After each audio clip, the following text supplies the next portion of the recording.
operation is very similar to the way a furnace works. So the way we were talking about the furnace operating is a lot like what we see in the boiler. First, we're going to set a desired temperature at the thermostat so that it's calling for heat. That's where that number 1 is. Then the burner gets ignited, we have combustion, and the burner begins to heat up the heat exchanger. Now, the heat that's generated by the burner in the heat exchanger, rather than transferring to the passing air, as in the case of the furnace, instead it's transferring that heat to the supply water. And then that water is then circulated to terminal units, which are located in individual rooms. And those terminal units are typically one of 3 devices. So the first is radiators, is the picture that you see here. I think that's probably what most people think of when they think of a boiler terminal unit. But you could also see a fan convector. And here's a picture of a fan convector with the cover on, and then a picture of the fan convector with the cover off.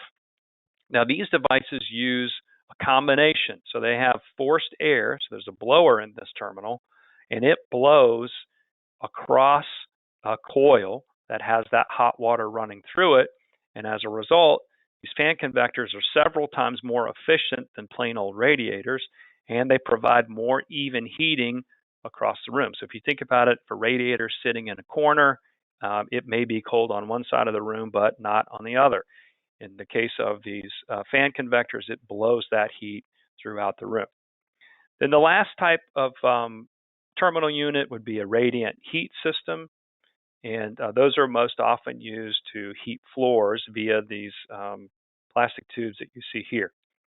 And in each case, these are local to the room that we're trying to provide heat to, as opposed to the way that a furnace works, where we're trying to distribute that heat via ductwork, and the heat is originating way far away, somewhere in the crawl space, the attic, or the basement.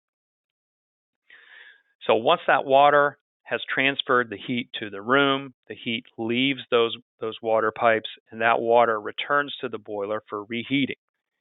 And air bubbles sometimes develop as that water is making its turbulent round trip. So somewhere along the way, this system is going to have an air scoop that removes air from the boiler line as the water continues to circulate.